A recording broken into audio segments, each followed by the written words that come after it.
নিজের দুঃখের কথাও কাউকে বললেন না, সুখের কথাও কাউকে বললেন না।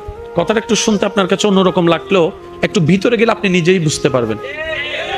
আপনি নিজের মনের দুঃখ কষ্ট সহ্য করতে না পেরে হালকা করার জন্য যাকে বলছেন, মনে রাখবেন আপনি তার কাছে কিন্তু কোনো না কোনো ভাবে একটু ছোট হয়ে যাচ্ছেন।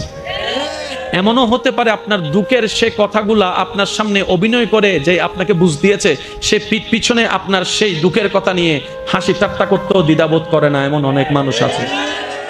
আপনি যাকে দুঃখের কথা বলে মনকে হালকা করার চেষ্টা করছেন, আপনার দুঃখের কথার সে দুঃখটা সে বুঝবে না, কারণ তার সাথে তো সেটা ঘটেনি। সেজন্য আপনাকে 3 মাস 4 মাস 3 বছর পরও হয়তো আঙ্গুল তুলে দেখাই দিতে পারে, সেই কথাটার কথা দিয়ে খোঁটা দিতে পারে। কথা বলেন ঠিক কি না? দুঃখের কথাও মানুষকে বলে শান্তি নেই। এবার আপনি বলবেন ভাইয়া সুখের কথা কেন বলবো না? আমি বলি কি ভাই, দুঃখের কথা শোনালে যেরকম মানুষ দাম দেয় না, সুখের কথা শোনালে মানুষ বদনজর লাগাইয়া সেটাও নষ্ট করে দেয়।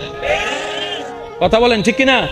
সেজন্য আমি বলার চেষ্টা করি, যখন বেশি দুঃখ হবে অন্তর বেশি ব্যথিত হবে, অন্তরে প্রচুর পরিমাণ কষ্ট হবে, কোনো প্রকার চিন্তা করা ছাড়া, কারোর সাথে আলাপ আলোচনা করা ছাড়া যাই নামাজটা বিছান, রবের দরবারে সিজদায় চলে যান। সুবহানাল্লাহ।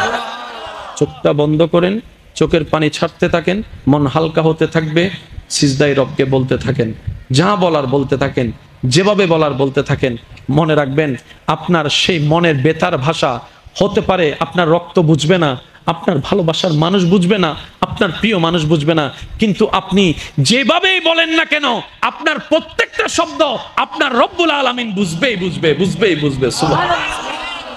আপনি যখন ওনাকে দুঃখের কথা বলবেন, উনি আপনার দুঃখটাকে হালকা করে দিবে, সেই দুঃখের খবর প্রকাশ করে আপনাকে কখনো বেইজ্জত করবে না। আর আপনি যখন সুখের খবর পেয়ে রবের দরবারে সিজদায় চলে যাবেন, তখন আল্লাহ তাআলা খুশি হয়ে আপনার সুখটাকে আরো বাড়ায় দিবে। লা ইন শাকারতুম লা আযীদান্নাকুম আয়াতের উপর আমল হয়ে যাবে। আপনি শুকরিয়া করতে থাকবেন, সুখটাকে বাড়তে থাকবেন, সুখের কথা বলতে থাকবেন, রব্বুল আলামিন দেখে দেখে আপনার সুখও বাড়ায় দিবে, শান্তিও বাড়ায় দিবে। বলেন না সুবহানাল্লাহ। তো দুঃখ যখন বেশি, সিজদায় মাথা লুটাই দেন, সুখ যখন বেশি, সিজদা মাথায় লুটাই দেন। কারণ যার উপর ভরসা করি একসময় তারাই পিঠে ছুরি মারে, এরকম হাজার রেকর্ড পৃথিবীর মধ্যে আছে। কথা বলেন ঠিক কিনা? কথাই আছে সবচাইতে কাছের মানুষরাই সবচাইতে বেশি ক্ষতি করে। শত্রু যখন ঘরে থাকে, বাহিরের শত্রুর কোনো দরকার হয় না। সেজন্য আজকে যে বন্ধু কালকে সে শত্রু হয়েছে, এমন অনেক নজির পৃথিবীতে আছে। তাই তো বলি বর্ষা, সর্বোচ্চ বর্ষা রবের উপর করুন, যা বলার রবকে বলুন, মন খুলে বলুন, মন উদার করে বলুন। কষ্টে বুক ফেটে গেল রবের দরবারে সিজদায় চলে যান। সুখের কোনো সময় আসলে, ক্ষণ আসলে, তখনও শুকরিয়ার জন্য রবের দরবারে সিজদায় চলে যান। সুবহানাল্লাহ।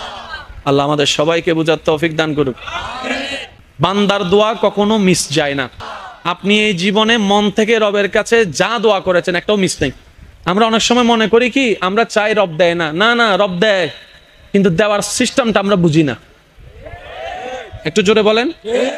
এবার মনে করেন আপনি আল্লাহর কাছে বললেন, আল্লাহ আমাকে 1 লাখ টাকা দাও, আল্লাহ আপনাকে 1 লাখ টাকা দিয়ে দিল, এটাও কবুল। আপনি বললেন আল্লাহ আমাকে 1 লাখ টাকা দাও, আল্লাহ আমাকে 1 লাখ টাকা দাও, আল্লাহ আপনাকে টাকা সরাসরি দেয় নাই, কিন্তু অন্যদিকে আল্লাহ আপনার 1 লাখ টাকার খরচ বাঁচাই দিছে, এটাও তো দেওয়া। একটু জোরে বলেন না। অ্যাক্সিডেন্ট হলে আপনার পা চলে যেত, লাখ টাকা দিয়েও আসতো না, আল্লাহ কি করলেন?